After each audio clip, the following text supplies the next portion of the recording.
ومن يتق الله يجعل له مخرجا ويرزقه من حيث لا يحتسب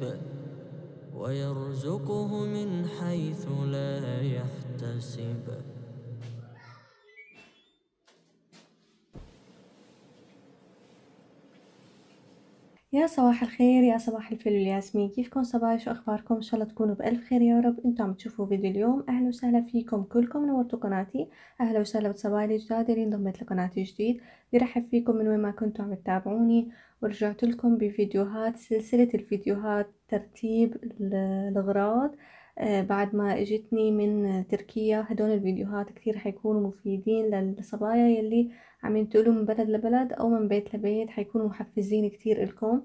حتى كمان الفيديوهات اللي كانوا بتركيا، يعني هيك 3 فيديوهات، طريقة ترتيب الأغراض مشان ينتقلوا معكم من بيت لبيت أو من بلد لبلد، كمان كتير مفيدين يعني للناس اللي بدها تنتقل أو عم تفكر تنتقل. ترجع للفيديوهات اللي بتركيا، كتير حيفيدوكم ويعطوكم هيك أفكار حلوة للتغليف والترتيب. هون صبايا، كتير صبايا بالفيديو القديم قلتولي انه صورينا جبل التياب اللي حطيتيه على التخت، كيف رح ترتبيه. شوفوا صبايا، هلا في تياب منهم كانوا موسخين، حطيتهم بكيس على جنب مشان وقت تشغل الغسالة اغسلون. في تياب لا مالهم موسخين، حتى ريحتهم لسه دوا غسيل يعني. فيلي عملته هن بس مجعلكين الصراحة. اللي عملته انه صرت رتب الثياب الصيفية بالخزاين وبأماكنهم مثل وقت كنت بتركيا حاطتهم. صحيح مجعلكين، قلت انه ما في وقت اصلا اني احط دف الكوي واقعد اكوي، يعني رح اضيع كثير وقت والبيت رح يضل مكركب. فلهيك صرت اطويهم وحطهم بأماكنهم حاليا، لحتى هيك يشوف البيت مرتب، حتى المطبخ يترتب وكل شي هيك حواليه يترتب. بعدين بلش اني اكوي فيهم. وهلا حاليا اي تياب مثلا ولادي بدهم هذا الغرض، زوجي بده هذا الغرض، بشيله وبكويه. بس يعني قطعة واحدة او قطعتين، اما كل هدول القطع اكويهم لا، كتير صعب علي ورح ياخد كتير شغل مني ووقت. فلهيك صرت شيلهم وحطهم باماكنهم هن مجعلكين. هلا هون هدول السلات، 4 سلات بيجوا هيك بقياسات مختلفة. اشتريتهم من تركيا، موقع ترنديول الصراحة. كل غرض لهلا موجود رابطه، لهلا موجود بترنديول. عم حط لكم يا املي، ما موجود للاسف يعني، ما عم حطه. للصبايا اللي عم يسألوني من وين جايبة هذا الغرض، في اشياء خالصين يعني. فهدول السلات شو حطيت فيهم؟ حطيت فيهم الثياب الشتوية اللي هلأ ما بستخدمهم بالصيف، حطيتهم بقلب هدول السندي، وحطيتهم فوق بالرف تبع الخزانة.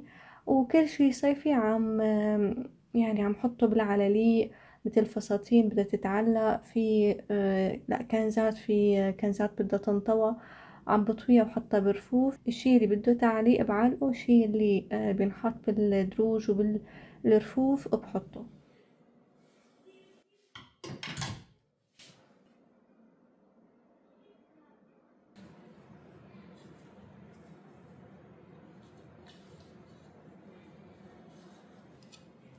كنت هكلاني هم ترتيب التياب كتير الصراحة، بس صرت افرز الشتوي حطهم بكراتين، والصيفي مثل ما شفتوا حطه بالخزاين. يعني مثلا وجوه المخدات حطيتهم هيك كلياتهم مع بعض انا وعم بطوي، لانه كله فايت ببعضه.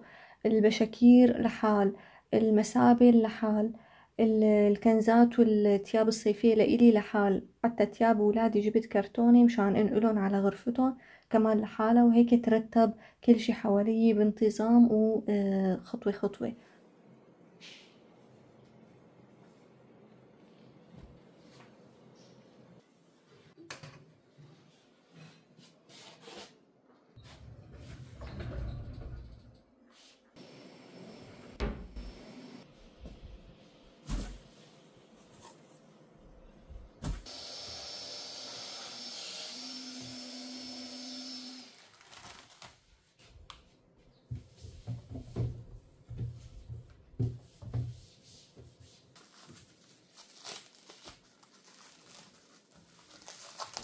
هون صبايا بعد ما رتبت تيابي مثل ما قلت لكم، بس بقي الشتوي بدي احطه تحت التخت وفوق بالصناديق القش فوق الخزانة، تركتهم على جنب. هلا هون عندي هذا الدرج اللي كنت حاطته بتركيا، الاكسسوارات، العطورات، المناكير اللي عندي، المكياجات والماسكات كمان صرت ارجعهم كلهم هيك لمحلهم.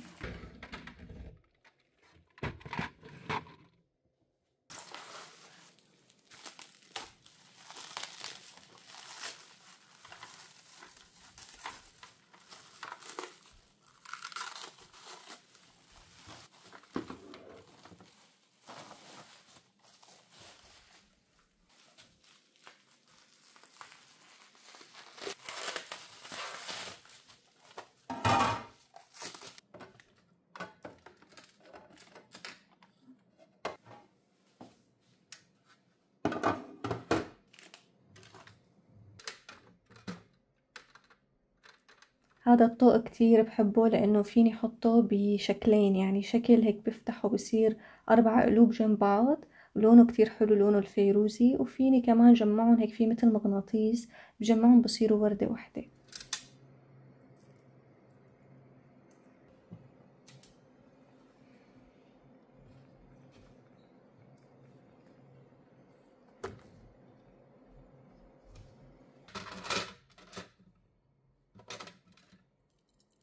هاي القطعة كتير كمان بحبها، هي لوقت بتلفي شعرك كوكينة أو بيسموها كعكة، فبدال ما تحطي لقاطة أو هيك مثل القلم يعني بتفوتيه فبضل ثابت وبينزل هيك اللوليات من على جنب، كتير حلوة يعني فكرتها.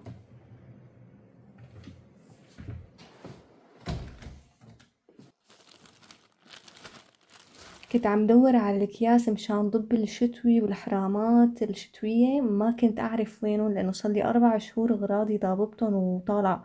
فيعني أنا وعم بفتح تحت الكنباية لقيت هدول الأكياس حاططهم، تذكرت إني آخر شي حطيت الأكياس هيك بهي الطريقة لحتى وقت بدي ضبضب ورتب لاقيهم يعني على السريع بالوش. فجبتهم وصرت ما شايفين حط الحرامات كل شي شتوي بقلب هدول الأكياس، وناقصني أكياس الصراحة، بدي أروح على مكان أجيب منهم أكياس. هلا هدول الأكياس أصلا يعني خربانين هنا بينسحب منهم الهواء، بس لهلا بحبهم لأنهم سماك وبيحموا الأغراض إنهم من التراب من الغبرة.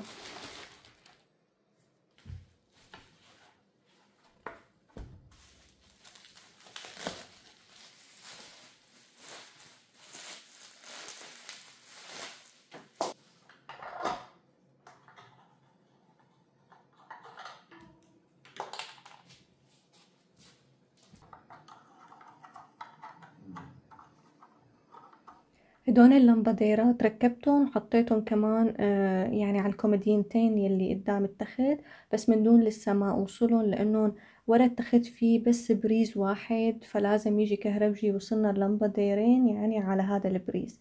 بس هيك حطيتهم، يعني كل ما رتب زاوية انبسط وهيك ارتاح نفسيا انه في غرض من الاغراض، يعني عم يخفوا الاغراض شوي شوي وعم يترتبوا الاغراض بمحلاتهم شوي شوي.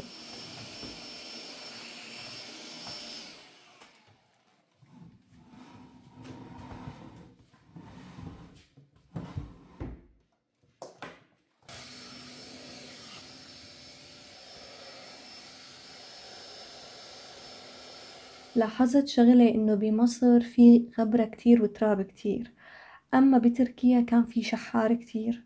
يعني بتركيا وقت كنت بدي امسح شي أبيض فامسحه يكون لونه على أسود، لأنه بتركيا كتير برد، يعني فترة البرد هي أطول، فعلى طول مشغلين الشوفاجات بيعملوا شحار بالحيطان وبالأغراض، وكمان برا بيبقوا مشغلين الصوابي فهي كمان بتأثر. فبتركيا شحار، بمصر غبار. فسبحان الله كل بلد فيها السلبيات والإيجابيات.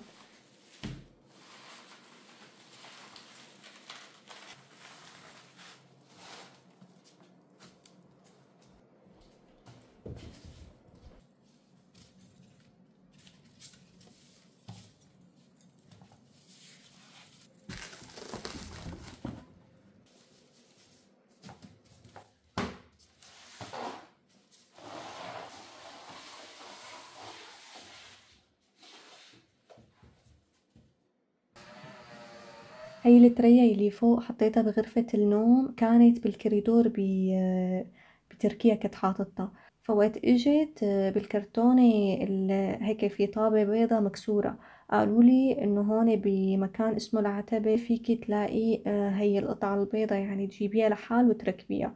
فبس روح لهونيك بدي اجيب المكنسة اللي كنت عم كنس فيها، عم بمسح فيها الأرض. هي ممسحة لاسلكية بتنشحن شحن كتير صراحة ظريفة. اشتريتها مثل ما قلت لكم من هيبسي بوردة، بس أنا آسفة يعني كتير عم يجيني تعليقات عليها إنه حطينا رابطها من وين جايبتيها. ما لقيت لكم أي موقع، ما موجودة أبدا يعني. رح أضل فوت على جوجل وحط صورتها وشوف من وين ممكن تلاقوها. وقت لاقي إنه شي موقع منزلها رح أحط لكم إياه إن شاء الله. أما عن جد هلأ ما في أبدا بكل المواقع يعني. بس فعلا هي ظريفة، لاسلكية بتنشحن، يعني انتو عم تمسحي فيها بتلاقي وقت يخلص شحنها بتلاقي ضوى اللون الأحمر إنه لازم تشحنيها، وبتحطيها بالشحن بس يضوي اللون أخضر معناتها انشحنت. بمسح فيها كل البيت يعني حتى البلكونات وما بيخلص شحنها يعني. بتتعبى طبعا مي، أنا بعبيها مي مفلترة لحتى ما تكلس أو هيك. بتركيا الصراحة لا، كنت عبيها من الحنفية لأنه محل ما كنت أنا ساكنة قيصري، المي تبع الحنفية كتير منيحة، كنا نطبخ منها وهيك، في ناس بيشربوا منها يعني. فهي يعني مي ممكن تحطيها للآلات ما تنتزع. أما هون لا، هون ما فيني استخدمها. ركبت البرادي هن نفسهم تبعات تركيا، ركبتهم هون بغرفة القعدة الحمد لله طلعوا مناح. طبعا لا، زدت عليها برداية زايدة يعني لأنه هون غرفة القعدة أكبر من بيتي بتركيا. كمان جبت السكك تبعات تركيا لأنه البرادي اللي كانوا بتركيا ما بيركبوا بالسكك اللي موجودين هون بمصر، وما موجودين أصلا هدول السكك ما موجودين هون بمصر. لهيك سألت رفيقتي وقت قبل ما اجي قالت لي لا ما موجودين.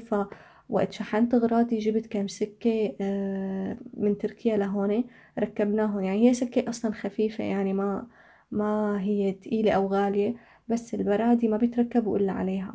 مثل ما شفتوا ركبت الساعة، وكمان كنت بدي ركب المراية هون عند اللمبادير، بس زوجي قال لي لا استني بركي حبينا نغير غرفة القعدة وقت بده يجي يساوي المطبخ. ممكن نضطر إنه نغير المطبخ بس يكتمل، نضطر نغير غرفة القعدة كلياتها. فاستني ما بدنا نحفر مشان المراية، بركي غيرنا مكانه. فتركتها لحتى أعمل المطبخ يعني كمله كلياته. هون الكولر قلتولي هديك المرة إنه نعبيله مي في فتحة من ورا مثل السيليكون هيك، قطعة سيليكون فيك تشيليها ويطلع المي منها. فمثل ما شايفين صرت جبت علبة مي، صرت من قدام يعني تسحب مي، ومن ورا تطلع المي اللي بقلبها. ضليت هيك أعمل على كذا مرحلة لحتى المي آخر شي تطلع صافية من دون شوائب. حتى من الحنفيات عندي 3 حنفيات أنا من قدام كمان ضليت هيك عم كرر المي فيها لحتى شفت المي صافية من دون شوائب، قلت خلص نطفت يعني.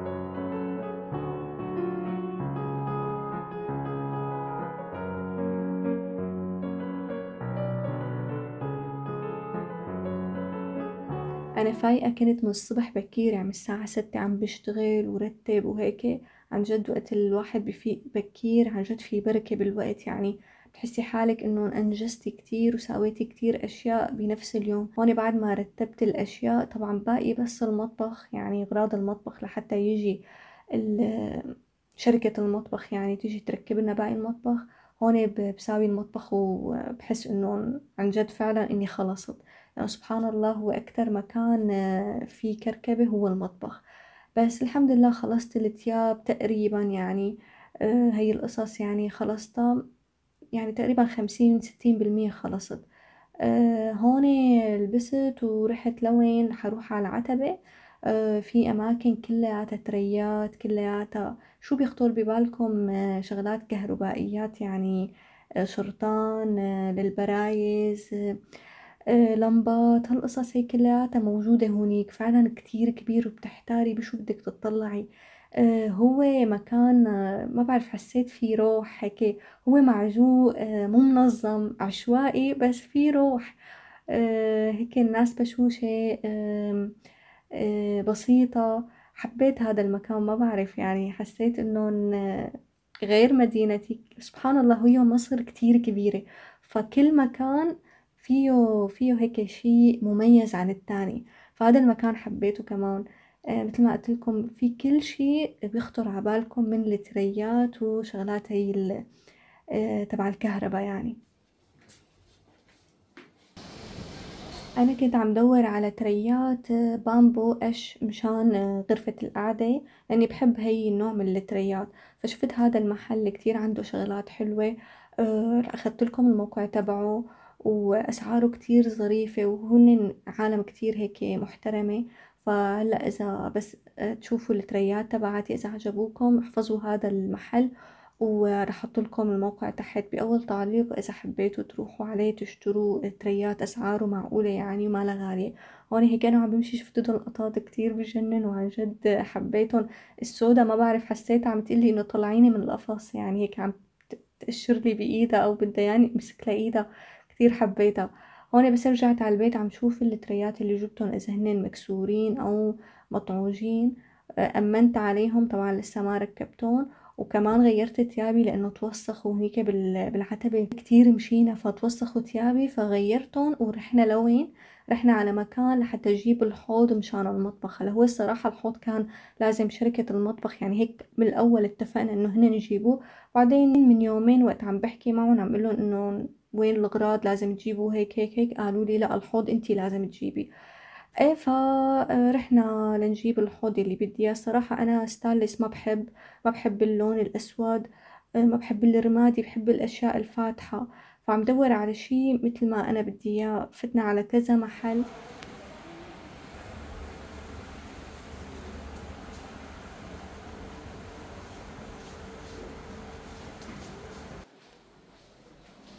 شايفين هذا الحوض كتير فيه اشياء وميزات، بس مثل ما قلت لكم انا ستانلس ما بحبه اللون هذا الغامق ابدا، ما بحبه يعني. لو يمكن يكون عملي بس انا ما برتاح اذا انحط بمطبخي يعني. بحب الفواتح. فلسه عم ندور يعني. أول محل ما لقيت رحت على هذا المحل اسمه المشرقي. هون لقيت طلبي. لهون بيكون انتهى الفيديو تبع اليوم. بتمنى يكون عجبكم. إذا حبيتوا ما تنسوا تعملوا لي لايك، اشتركوا بالقناة. بحبكم كتير. سلام.